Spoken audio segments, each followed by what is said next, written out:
The 16th century was a transformative era in Indian spirituality, and at its heart was the revolutionary bhakti movement led by Sri Chaitanya Mahaprabhu. Lord Chaitanya was not just a saint. He was revered as an incarnation of Krishna and Radha in one form, come to relive and spread the love of God through the path of bhakti, devotion. His mission was monumental, but he entrusted its essence to six extraordinary disciples: Rupa Goswami, Sanata Goswami, Jiva Goswami, Gopala Bhatta Goswami, Raghunatha Dasa Goswami, and Raghunatha Bhatta Goswami.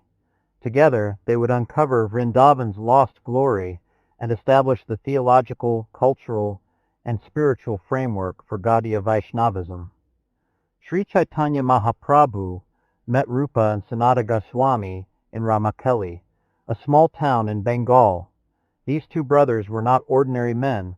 They were highly influential ministers in the Sultanate of Bengal, wielding immense power and wealth. Yet their hearts longed for spiritual fulfillment. Surrendering to Mahaprabhu, they renounced their opulent lifestyles and dedicated themselves entirely to his cause.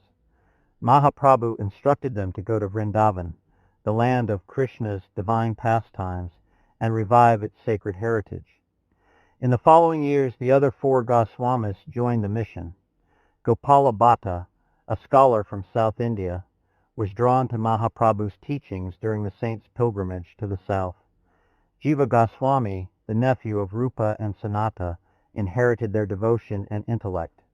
The two Raghunathas, Raghunatha Dasa, a wealthy landowner's son who renounced everything, and Raghunatha Bhatta, a reciter of the Bhagavata Purana, brought unique qualities to the group. Together, these six saints formed the spiritual vanguard of Chaitanya's vision. When the Goswamis arrived in Vrindavan, it was no longer the vibrant spiritual hub it had once been during Krishna's time. The sacred sites of Krishna's childhood and divine pastimes were buried under centuries of neglect. The Goswamis, clad in simple loincloths and armed only with their faith and prayers, wandered through forests, hills, and villages, guided by divine inspiration and scriptures. Their efforts bore miraculous results. Rupa Goswami discovered the sacred site of Radha Kunda and Shama Kunda, the twin ponds where Radha and Krishna had their playful water sports. Sanata Goswami identified the hill of Govardhan and other key locations from the Srimad Bhagavatam. These rediscoveries were not mere archaeological achievements. They were acts of devotion, resurrecting the spiritual map of Vrindavan for generations to come.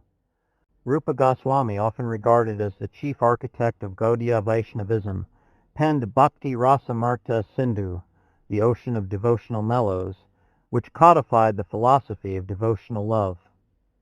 He also wrote Ujjavala Nilamani, a detailed exploration of the intricate moods of love between Radha and Krishna. Rupa's works became the cornerstone of Gaudiya theology, emphasizing rasa, the spiritual emotions experienced in divine love. Sanata Goswami composed the Hari Bhakti Vilasa, a comprehensive manual outlining Vaishnava practices, rituals, and etiquette. It remains a key text for followers, detailing everything from temple worship to the ethical principles of a devotee's life. Sanata also wrote extensively about Krishna's pastimes and pilgrimage sites, offering devotees a practical guide to spiritual living. The youngest of the six, Jiva Goswami, was a theological prodigy. His magnum opus, the Sat Sandarbhas, is a six-part treatise that establishes the philosophical foundations of Gaudiya Vaishnavism. Jiva's work defended the movement against philosophical critics and elevated it to an intellectual plane that rivaled the greatest schools of Indian thought. Gopala Bhatta Goswami contributed to the ritualistic and practical aspects of worship. He compiled the liturgies for daily temple worship, ensuring that the devotional practices were accessible and uniform for devotees across the region. Raghunatha Dasa Goswami, born into immense wealth, renounced his fortune to live as a mendicant in Vrindavan. His life was a testament to complete surrender and detachment. He spent his days chanting the holy names and subsisting on the simplest of foods, often just a few drops of buttermilk. His writings, such as Mana Shiksha, are profound meditations on humility and devotion. These temples were not just places of worship, they were centers of learning, culture, and community. They attracted pilgrims from all over India and solidified Vrindavan's status as the heart of Krishna devotion. The six Goswamis of Vrindavan were more than saints. They were visionaries who blended scholarship, devotion, and renunciation into a unified spiritual movement. Through their tireless efforts, Vrindavan was reborn as a divine realm on earth, and the teachings of Lord Chaitanya were preserved for eternity. Their lives continue to inspire millions, demonstrating that the path of devotion is open to all, regardless of caste, wealth, or background. The chanting of Krishna's names and the celebration of his Leelas in Vrindavan today are living testaments to their undying legacy.